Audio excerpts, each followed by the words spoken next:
Hello student, today I am going to teach the poem The Last Bargain.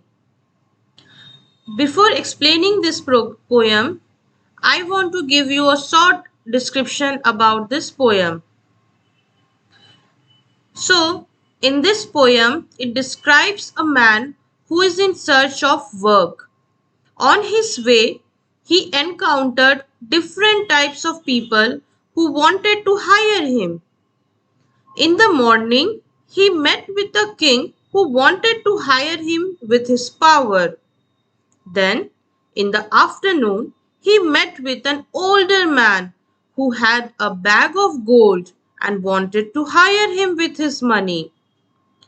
In the evening, he met with a lady who took care of the flower garden. She said she would hire him with a smile. But the man refuses all their offers, and in the end, he met with a child who said that he would hire him for nothing.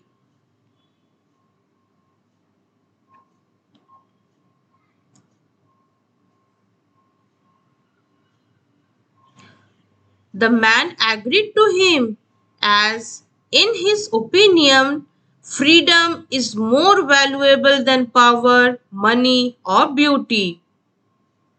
So, allow me to explain you in a paragraph wise.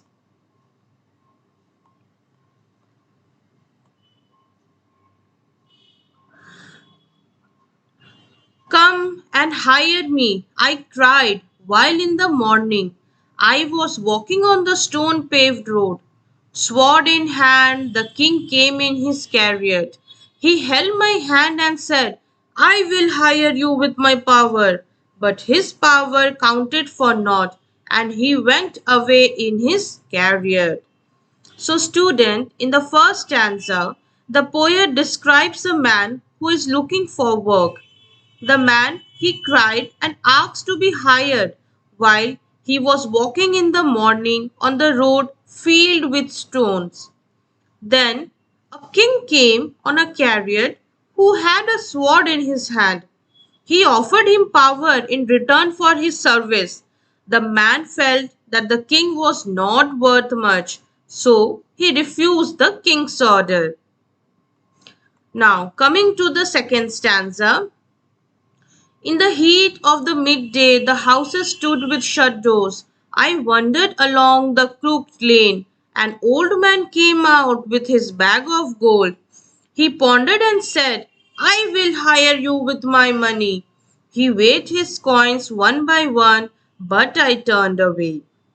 So, student, in the second stanza, the second offer came to him in the afternoon when the weather was scorching heat. He was surprised when he saw an older man with a bag of gold approaching him along the twisted road. The old man thought for a while and then offered him gold coins in return for his labor. The man did not accept his offer as he felt that gold could not buy everlasting happiness. Now, coming to the third stanza. It was evening. The garden hedge was all aflower. The fair maid came out and said, I will hire you with a smile. Her smile paled and melted into tears, and she went back alone into the dark. So, in the evening, the man saw a beautiful garden full of flowers and a fence of plants. A lady who looked after the garden came out and said she would give him a smile in return for his work. The man found that her smile was for a short time and would melt into tears. Subsequently, he refused her offer also. Now let's see what happened in the last stanza. So the sun glistened on the sand and the sea waves broke waywardly. A child sat playing with shells. He raised his head and seemed to know me and said, I hire you with nothing. From henceforward, that bargain stuck in child's play made me a free man. So finally, the man he reached to the seashore where the sun shined on the land, and it seemed as if the sea waves were breaking the boundaries. A child was sitting there and playing with seashells. He raised his hand and said he had nothing to give him in return for his work. The man accepted his offer as he felt that he would not have to compromise his freedom. So, students, we should always do such kind of work where we could have our own freedom. Thank you, student.